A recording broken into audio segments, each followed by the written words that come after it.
है। वेनेजुएला की राजधानी में जोरदार धमाका हुआ है। हवाई हमले की आशंका है। अमेरिकी हवाई हमले की आशंका है। वेनेजुएला की राजधानी काराकस में हवाई हमला हुआ है। निशाने पर मिलिट्री बेस और कई इलाकों को लिया गया है। कई इलाके ऐसे हैं जहां की बिजली भी गुल हो गई है।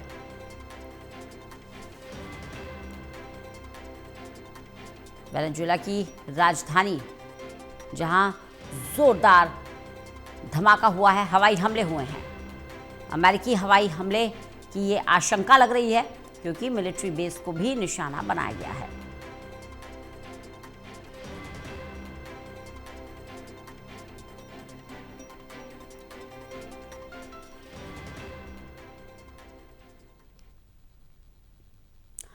और मनरेगा बचाओ संग्राम अभियान का ऐलान हो गया है। कांग्रेस ने मनरेगा बचाओ संग्राम अभियान का ऐलान कर दिया है। 10 जनवरी से यह देशव्यापी आंदोलन शुरू होगा। 12 जनवरी को एक दिन का उपवास भी होगा। मनरेगा जो कांग्रेस के सरकार में लागू की गई एक योजना थी, उसका नाम बदलकर अब जी राम जी हो गया है। जी राम जी कानून लागू हो चुका है।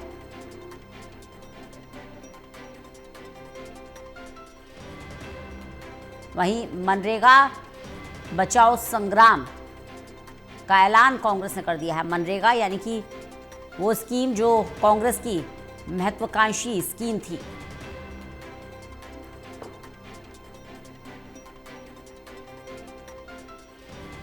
के बारे में एक सामूहिक शपथ ली थी और ये भी तय किया गया था कि कुछ ही दिनों में इस अभियान का क्या रूप होगा, क्या डिटेल्स होंगे और किस तरीके से कांग्रेस पार्टी मनरेगा को बचाने के लिए सारे राज्यों में एक अभियान शुरू करेगी।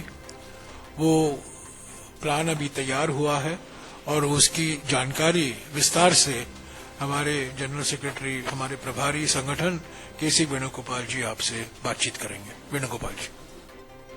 It is the party's post now. Pradesh level leaders in the presence of General Secretary in charge of the states. This meeting will focus on briefing the leadership on the implication of the VB Gram G bill, finalizing district-wise responsibilities, identifying key speakers and ensuring uniform political messaging and mobilization planning for all phases of the campaign. 10 January 2026, district level press conference will be organized at all district headquarters to formally launch the MNREGA बचाओ संग्राम के बारे में एक सामूहिक। प्रदीप कुमार हमारे साथ, हमारे एसोसिएट एडिटर जुड़ गए हैं ज्यादा जानकारी के साथ। प्रदीप जी, मनरेगा को हटाकर वीबी जी राम जी बिल लाया गया, वो कानून भी बन चुका है, लेकिन कांग्रेस पूरी रणनीति बना रही है अपनी बात को जनता तक पहुंचाने की। मनरेगा बचाओ संग्राम की रणनीति बन रही है। क्या ज्यादा जानकारी इसको लेकर? देखिए, बिल्कुल कांग्रेस ने एक प्रेस कॉन्फ्रेंस की है। एक बड़ा ऐलान किया गया है। देशव्यापी आंदोलन का ऐलान करते हुए तारीखवार ये जानकारी दी गई है कि कैसे आंदोलन को आगे बढ़ाया जाएगा। तो जो पूरा कार्यक्रम है उसकी रूपरेखा पेश की गई है। कांग्रेस संगठन महासचिव केसी वेणुगोपाल की ओर से, कांग्रेस महासचिव जयराम रमेश की ओर से, और आंदोलन का ऐलान किया गया है। 1 तारीख से जो प्रदेश इकाई है उन्होंने बैठकें शुरू की है। 10 तारीख से जो डिस्ट्रिक्ट लेवल पर जो प्रेस कॉन्फ्रेंस होनी है उनका आगाज किया जाएगा। 12 तारीख को उपवास कार्यक्रम रखा जाएगा। महात्मा गांधी प्रतिमा पर भी प्रदर्शन किए जाएंगे। इसके अलावा जो अन्य कार्यक्रम है ब्लॉक लेवल से लेकर जो पंचायत स्तर तक वो कार्यक्रम किए जाने हैं। तो देशव्यापी आंदोलन और नाम दिया गया है मनरेगा बचाओ संग्राम अभियान, ये नाम दिया गया है। तो एक बड़ी लड़ाई का ऐलान करते हुए कांग्रेस ने ये कहा है कि ये जो स्कीम और जिस तरीके से केंद्र की योजना थी, इसका नाम न सिर्फ बदला गया बल्कि इसमें जो फंडिंग का तरीका बदला गया है। ये केंद्र आधारित योजना नहीं रहेगी बल्कि राज्यों का फंड जो इसमें लगाया गया है। देर सवेर ये कहीं न कहीं इससे रोजगार पर असर पड़ेगा और इसका पूरा खामियाजा भुगतना पड़ेगा। लिहाजा इसको लेकर आपत्तियां दर्ज कराई गई हैं। जो सबसे ज्यादा आपत्ति है कि इसमें 60 दिन तक रोजगार का समय जो है वो नहीं होगा, यानी बिल में खेती के पीक सीजन के दौरान 60 दिन का समय जो दिया गया था पहले, वो इसमें यहाँ पर मना किया गया है और इसीलिए ये कहीं ना कहीं रोजगार की गारंटी नहीं देता है। नया कानून जो राम जी बिल के आधार पर सरकार ने उसको पारित किया था, तो अब ये जो पूरी तरीके से यहाँ हम देख रहे हैं कि पहले केंद्र 100% मजदूरी देता था, अब उसे घटाकर 60% कर दिया गया है। गरीब राज्यों को नुकसान होगा, ये आरोप लगाए गए हैं। तो एक बड़ी रूपरेखा के साथ कांग्रेस ने ऐलान किया है और कांग्रेस का दावा है कि इससे आम लोगों की जो रोजगार था उसको प्रभावित करने की कोशिश की गई है, जिसका पुरजोर विरोध देशव्यापी आंदोलन के जरिए किया जाएगा। तो पूरी रूपरेखा पेश की गई है।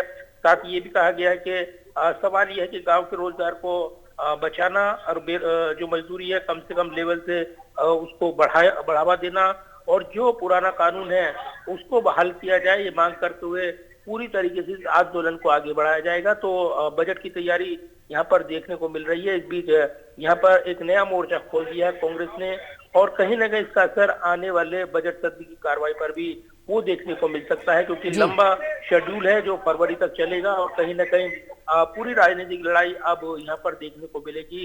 मनरेगा कानून में बदलाव को लेकर एक बड़े आंदोलन का ऐलान कांग्रेस पार्टी ने उसकी तारीखवार ब्यौरा देते हुए वो ऐलान कर दिया है और एक नई राजनीतिक लड़ाई का इशारा भी कर दिया है। बिल्कुल प्रदीप जी, क्योंकि देखिए कई राज्यों में विधानसभा चुनाव भी होने हैं, ऐसे में ये जो रणनीति बना रही है कांग्रेस, इसका कितना असर आप देख पा रहे हैं कि इन विधानसभा चुनावों में भी पड़ेगा? बहुत संक्षेप में जवाब दीजिएगा। देखिए बिल्कुल रंजना, आगामी चुनावी मुकाबला है, चाहे वो पश्चिम बंगाल की बात करें या फिर हम देखेंगे असम में, जहाँ पर एक बड़ा मुकाबला देखने को मिलेगा। इसके अलावा भी अन्य राज्यों में आने वाले विधानसभा चुनाव के मुकाबले होंगे। तो वंचित वर्ग की बात हो, आदिवासी की बात हो, महिलाओं की बात हो और जो मनरेगा योजना ने बदलाव लाया था जनजीवन में, उसको प्रभावित करेगा नया कानून, ये आरोप लगाए जा रहे हैं और कांग्रेस इसको मुद्दा बनाते हुए सड़कों पर इसको मुद्दे को गरमाएगी। तो वोट बैंक के लिहाज से भी बड़ा मैसेज देती नजर आएगी पार्टी, और पार्टी को लगता है कि इसके जरिए वो कहीं ना कहीं अपनी पेठ ग्रामीण क्षेत्रों में एक बार फिर से उभार कर लेकर आएगी। तो ये पूरी तरीके से एक सोची समझा जो आंदोलन, इसकी रूपरेखा तैयार की गई है और सरकार पर एक बड़ा जोरदार हमला बोलने का आज ऐलान कांग्रेस की ओर से किया गया है। चलिए, बहुत बहुत शुक्रिया प्रदीप जी इस तमाम जानकारी के लिए।